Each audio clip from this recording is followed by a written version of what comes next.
Welcome.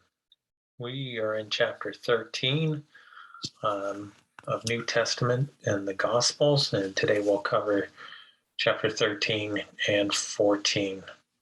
So let's pull that up here, and we are on page 86, A Time of Rejection, Jesus' third year of ministry.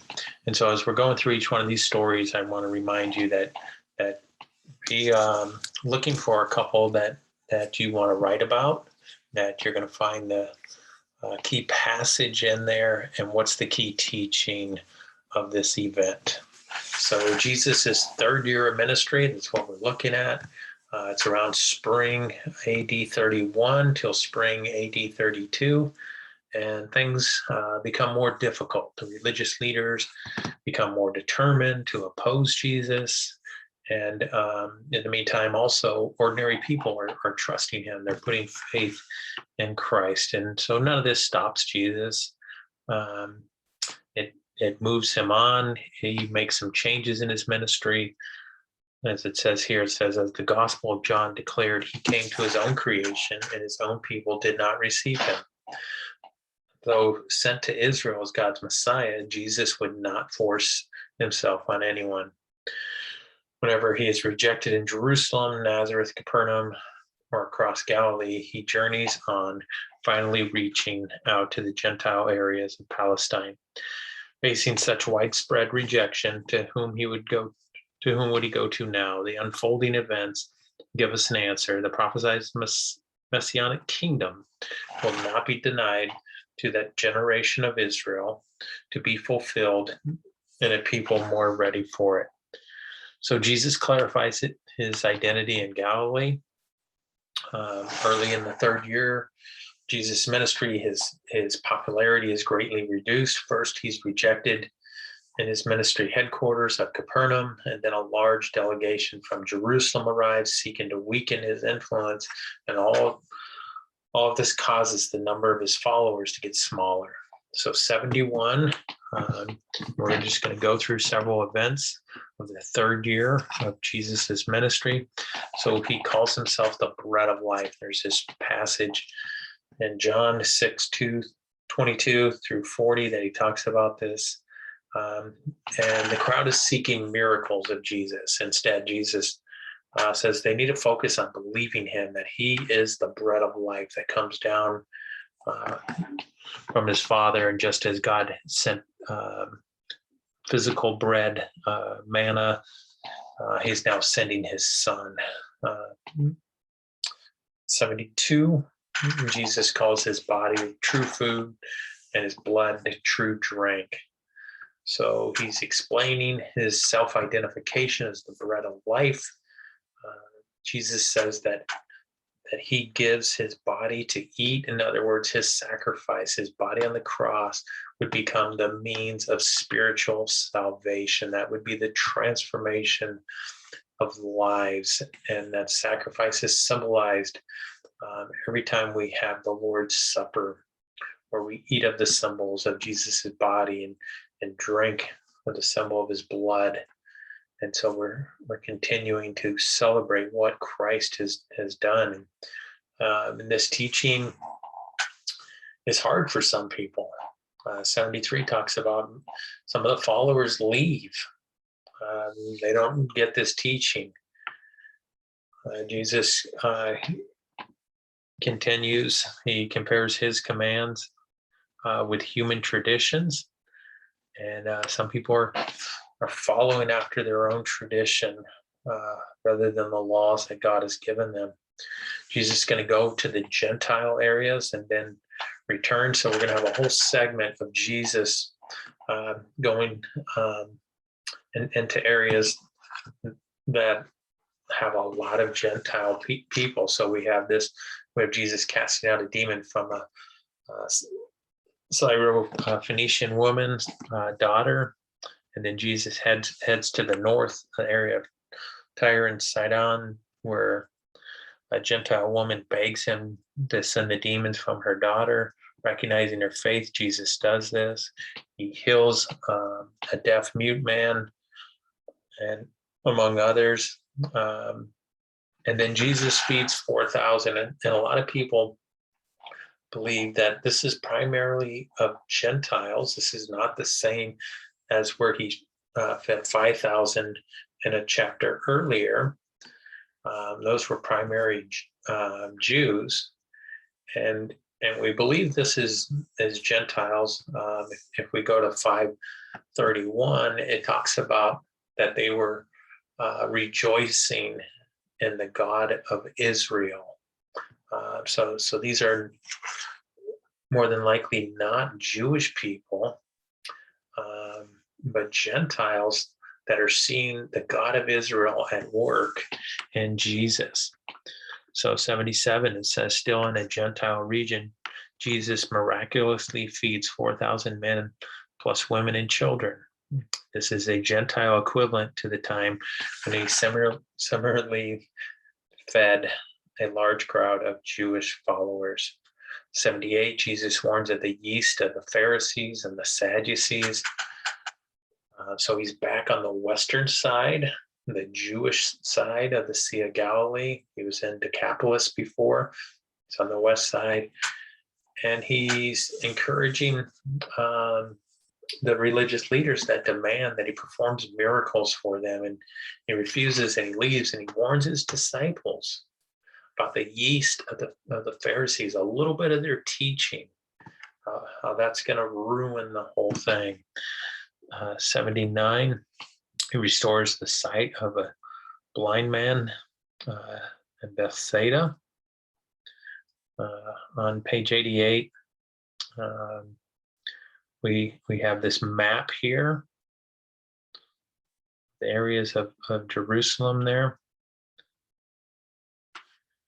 So Jesus in Jerusalem, teaching in Jerusalem. This is dangerous for Jesus since it's the center of the Jewish religious system, but he goes there anyway because the people need to hear him. They need to hear the truth. So Jesus shows up to the Feast of Tabernacles. He refuses to accompany his brothers to the Feast of Tabernacles in Jerusalem, but he goes to the feast in secret. 81, Jesus teaches at the temple. Some people think he's the Messiah. Others want to kill him. Jesus urges people to trust in him. 83, Jesus releases an adulterous woman. So we see this story often called the woman caught in adultery. I've heard some people say this should be called religious leaders caught in hypocrisy. But in this story, this woman that has been caught in the act of adultery is brought before Jesus, and they ask Jesus what he should do, and he says, you would, without sin, go ahead and throw the first stone, and one by one they go away. This is just a great story of how does Jesus deal with sin? How does Jesus deal with the outcast and the vulnerable in society? And you'll notice his posture, how he comes alongside her, and he also challenges her to go and sin no more. 84, Jesus calls himself the light of the world. 85, Jesus says that he sets people free. That's in John's gospel. Jesus rejects the claim that he is demonized. Remember, they're saying this is the way you cast out demons is because you are demonized. 87, Jesus heals a man that is born blind, and the neighbors wonder what's going on. So 88, religious leaders interview the healed man, and they demand who did this. And he gets kicked out of the synagogue because of his testimony. And Jesus goes to the man. 89, the healed man believes in Jesus. 90, Jesus calls himself the Good Shepherd. Just a wonderful passage in John chapter 10. He's comparing himself to a shepherd and his followers to sheep who know his voice. And he says that he freely gives up his life for the sheep. And so as church planters and leaders, we have a privilege of gathering Jesus's sheep into his fold. Next page here, 90, just a list of major Hebrew feast, the time of the year, references both in the New Testament and the Old Testament. So we got Passover, Pentecost, Rosh Hashanah, Day of Atonement, Tabernacles, Dedication of Lights, and Purim. 91, Jesus claims unity with his Father. I and the Father are one. So this, at the Feast of Dedication in Jerusalem, Jesus declares that he is one with the Father. Some of the people pick up stones to kill him, but Jesus slips away from him. So conclusion, twice Jesus narrowly escapes death in Jerusalem during his third year of ministry. His time has not yet come, but it soon will. And he knew this day was coming. It says, now Jesus will speak clearly to his disciples about his coming death as a criminal. But at his first specific announcement of it, he will also reveal his plan to build his church. He will little by little disclose that plan, all the while training his group of apostles as the foundation for it. His final year begins with his face turned towards the cross, but even that will not be the climax of the greatest life. He will introduce his church and prepare them for rugged service. So here's your assignment. Pick out three of these, three of the events, read the gospel passage, or the passage listed for it, and then state in a sentence or two, what is the key point that you find in it? All right, chapter 14, heading toward the cross, Jesus' fourth year in ministry. Jesus had experienced a peak in popularity, and he lived through the drop in his popularity, but nothing was going to stop him from completing the mission given to him by his Father. So we're entering the fourth year of ministry. There's a story of Jesus heading towards Jerusalem and towards the cross. Over the course of the year, he began preparing his followers for what was to come and began wrapping up his public ministry because Jerusalem was ahead. From time to time, Jesus began to show his disciples that he must go to Jerusalem. He must suffer many things under the elders and chief priests and scribes and be killed and raised on the third day. It's a reference to Matthew 16:21. And now the time, it came to pass when the time had come for him to be received up, that he had steadily set his face to go to Jerusalem. That's Luke 9:51. Darrell Bach comments this. He says, in the journey, Jesus headed for Jerusalem to meet his death.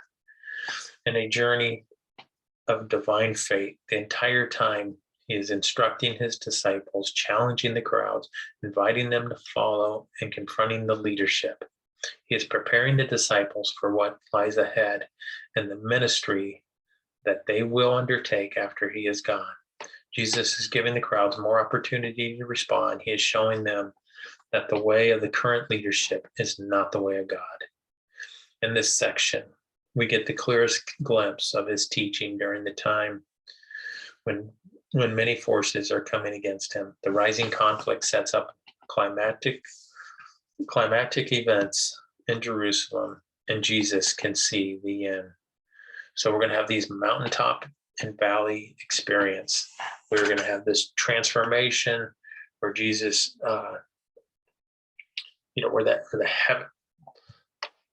the heavens just glorify Jesus, and he shines forth of an example of what he's going to be like after returning from heaven. But he's still got work to do. 92. So we had this event where Peter confesses Jesus as the Messiah. So they travel to Caesarea Philippi, and this is just this place where pagan sacrifices take place.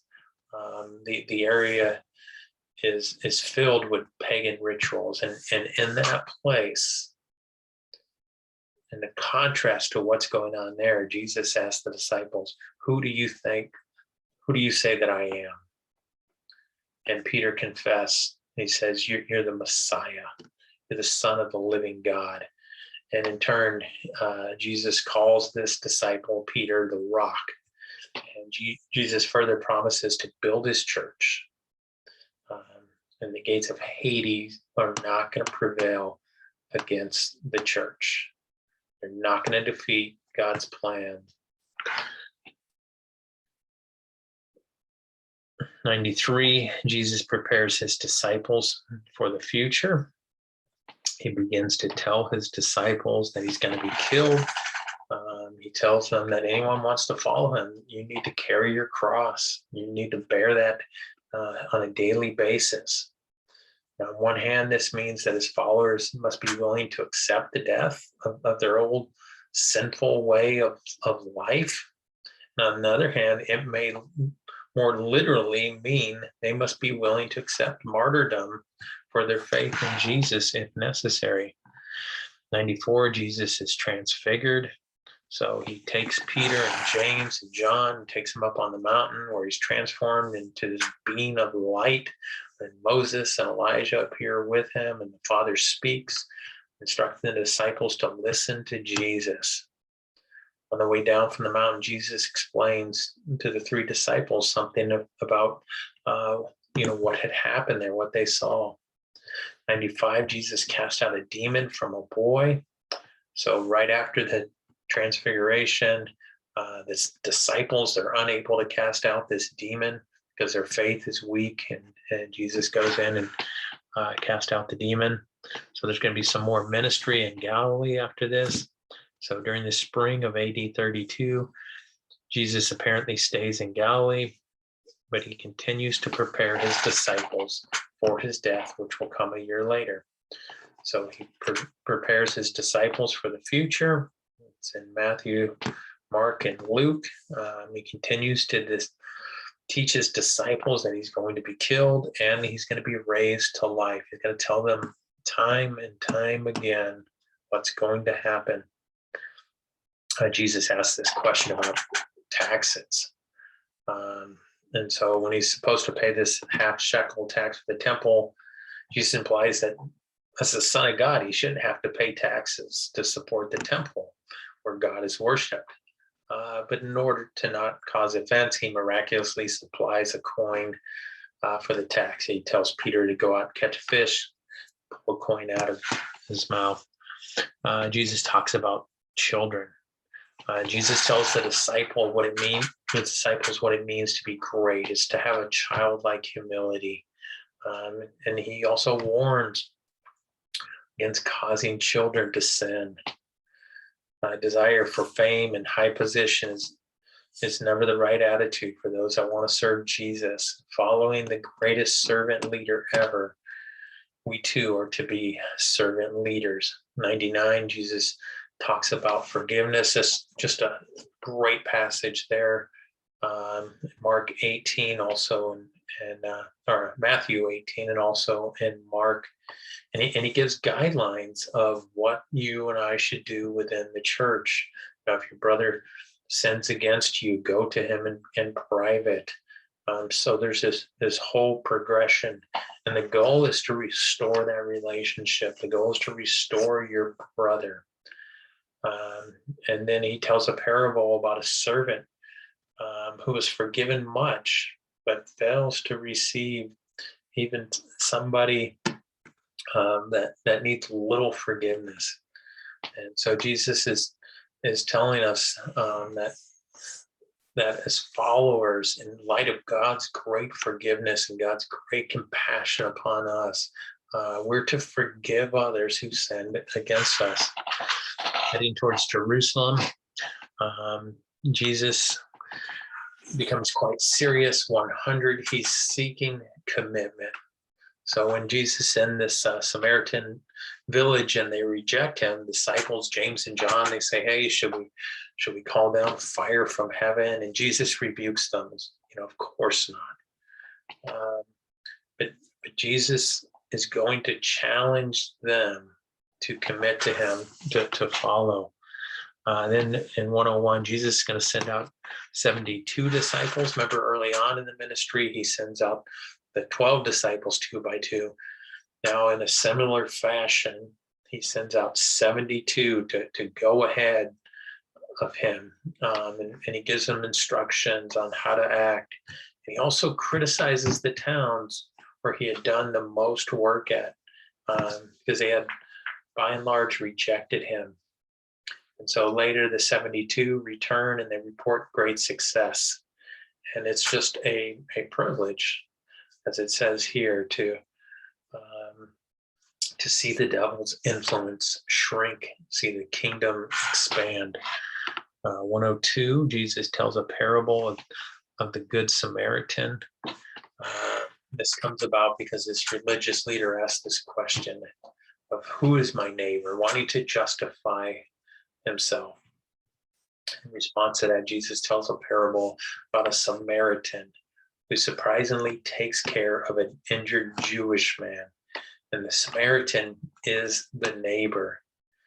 So instead of trying to figure out who is your neighbor so that we can limit how kind we are, Jesus refocuses it and says, this is what it means to be a good neighbor.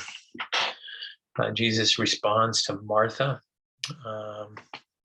when he's visiting the home of Martha and Mary.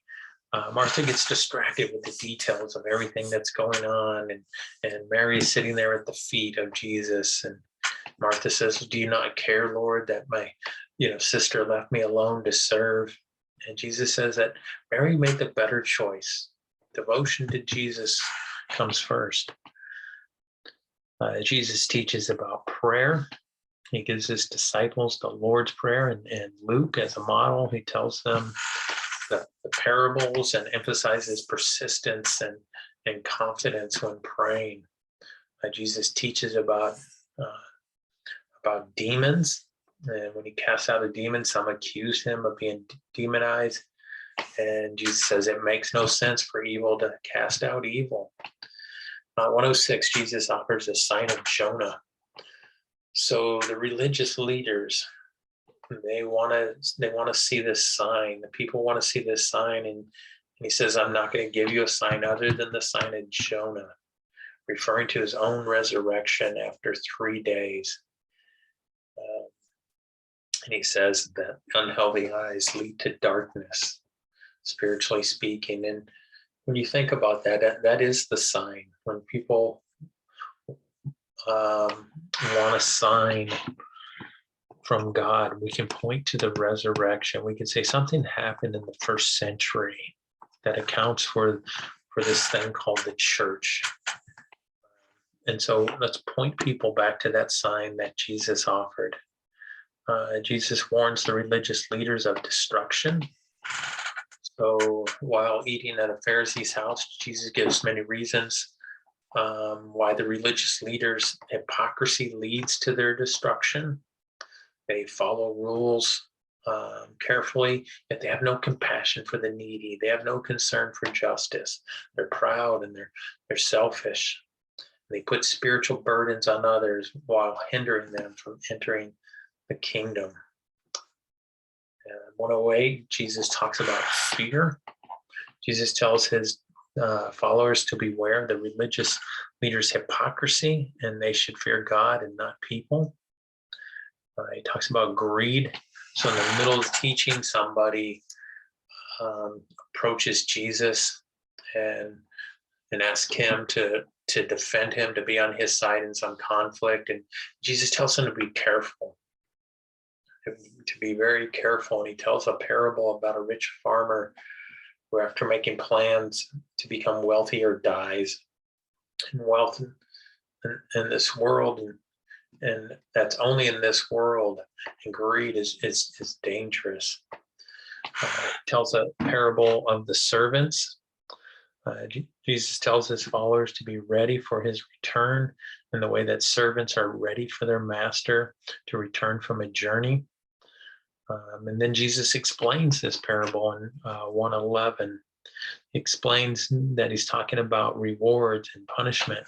He says that he's come to bring division, that since someday in a family, some will believe and others will not. He has some teachings about the weather and a fig tree. He compares forecasting the weather to understanding spiritual importance of the time. He warns people of his nation are in danger of God's judgment because so many of them rejected him. In fact, the city of Jerusalem will be destroyed in a war about a generation after this. 1:13, Jesus heals a woman on the Sabbath. So he's teaching in the synagogue. He encounters a crippled woman and he heals her. This is going to lead to a conflict with him healing on the Sabbath. 1:14, Jesus talks about the kingdom and his destination. He compares the kingdom to a mustard seed that grows and to yeast that spreads through the flour.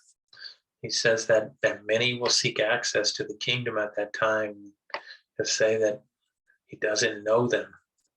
He says he must keep moving forward in Jerusalem to die. And because of Jesus, we're seeing the kingdom of God advance in extraordinary ways, even to this day. 1:15, Jesus is going to eat dinner at a Pharisee's house, and he heals a man with dropsy while at the Pharisee's home for the Sabbath dinner. And of course, this is going to upset people. And while he's there, he notices that people are looking for the best seats. And so he tells them to take the lower seats for a dinner out of humility. He also tells his host when he's holding a banquet, he should invite the poor and the needy. And he tells a parable about a man who did just that. 1:16, Jesus talks about counting the cost. Remember, he's heading to the cross there. He knows that. And so he's telling his disciples, hey, count the cost and carry your own cross. Follow me. Be willing to give up everything. 1:17, Jesus talks about a lost sheep and a lost coin. And we're going to see three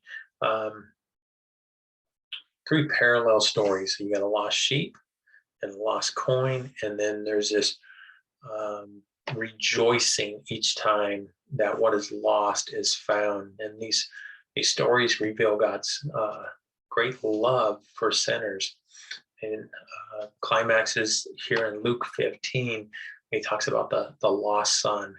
It's the parable of the prodigal son. In this parable, the father welcomes back this sinful but repentant son. And meanwhile, there's this son who resents the father's behavior. And this parable again teaches the love of God for sinners. But it adds a warning. It adds a warning to religious people that resent that love. 1:19, Jesus talks about using money. He tells a parable of a steward who is shrewdly uses his master's money for his own gain. And likewise, Jesus' followers are to use worldly wealth to gain eternal advantage for things for the kingdom. He gives a warning to the rich in 1:20 about abuse and greed, adultery. He tells a story of a rich man and a poor man named Lazarus. And Lazarus goes to heaven and the rich man goes to hell. And there's this great divide between 121 and Luke 17. Jesus talks about sin, faith, and duty. 122, Jesus heals lepers. And remember the story, one returns out of the 10 to give thanks. Jesus speaks about his own return. The days of the Son of Man will come suddenly.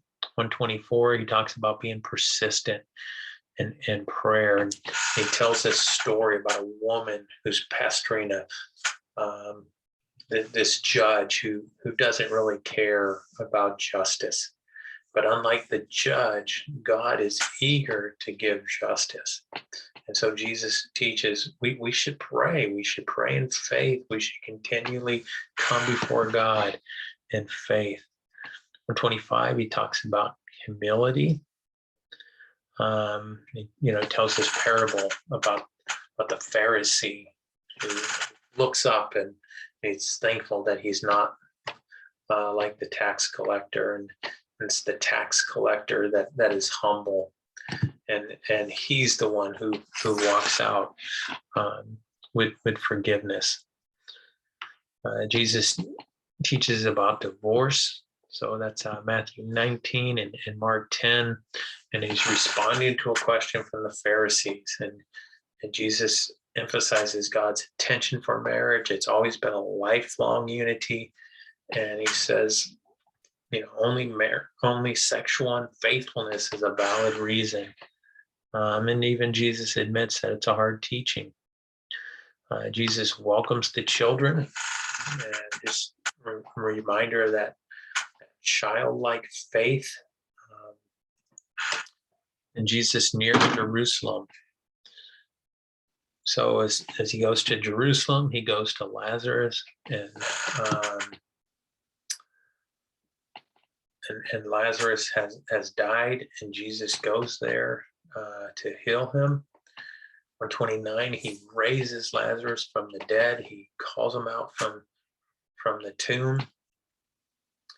130, Jesus' enemies, they plot to kill Jesus. They see what's going on. They see that Jesus has become a serious threat. Jesus goes out into the desert for a while. He talks with this rich young ruler. The rich young man, he wants to know, how do I receive eternal life? And Jesus tells him, hey, give all that you have and come follow me. And this makes the rich man sad because he owns a lot, and he walks away from Jesus. And Jesus tells him how hard it is for the rich to enter the kingdom of God. 132, he's going to talk about rewards. He reassures his disciples that you're going to be rewarded for all that you give up. Jesus tells his disciples what to expect. Again, he's going to remind them over and over again that he's going to be betrayed, he's going to be condemned, he's going to be crucified, and most importantly, he will rise again. James and John's mother, in 134, she comes with them and asks for special privilege, that one's going to sit on the right, one's going to sit on the left. 135, Jesus restores sight to a man near Jericho. A blind man asks Jesus to heal him, and he does so. 136, Jesus meets with Zacchaeus. And Zacchaeus is this tax collector, and he's cheated people, and he climbs up in this tree because he's a man of short stature, and he sees Jesus, and he meets with him. And Zacchaeus is more than willing to repay all that he's done wrong. And says even great sinners whom everyone else has given up on will sometimes come to Jesus. They need his grace most of all. 137, Jesus talks about serving him, and he talks about this noble man who asked his servants to invest his money while he's away. And one of the servants, hides the investment, he buries it. And the point is, we're to make investments. We're to make the most of the resources God has poured into us to serve his kingdom. Jesus restores the sight of another man. And then leaving Jericho, Jesus encounters another blind man named Bartimaeus, and he gives him sight. So, conclusion. Cheney and Ellison look back at Jesus' fourth year of public ministry at a slow but deliberate journey closer to Jerusalem. It says, began perhaps 9 months earlier, this journey has taken him in a crisscross pattern across Galilee, Samaria, Perea, and Judah. The large banquet, refused by those who were first invited, was instead being offered to the poor, the crippled, the lame, the blind. And yet Jesus still demonstrates, or Jesus still demanded decisions of the heart. As great crowds continued to follow, he sought to call out counterfeits and the uncommitted. The salvation he offered was free, but not cheap or easy. People would come only on God's terms. For those who pursued other priorities in life, Jesus offered no hope. Especially on this last trip to Jerusalem, Jesus emphasized sacrifice. As he revealed his coming cross to his disciples, he spoke also of theirs. From Jericho, where Jesus had healed a blind man and led tax collectors to faith, Jesus will head to the capital, Jerusalem. The scheduled time for his arrival in the city is the Passover, and he attended the first Passover of his ministry there when he cleared out the temple abusers. But after John's imprisonment and the beginning of John's ministry in Galilee, he apparently missed the next 3 Passovers in Jerusalem.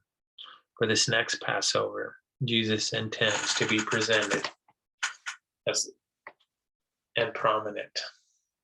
The next part of the story describes the final visit to Israel's capital, where the vengeance of the leaders threatens to explode. So that's going to be next week. We're going to look at the last week of Jesus' ministry on earth. So your assignment this time, again, is the same as before.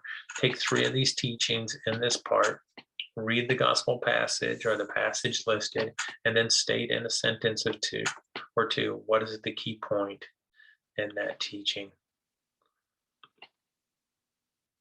So be blessed, and we will meet again soon.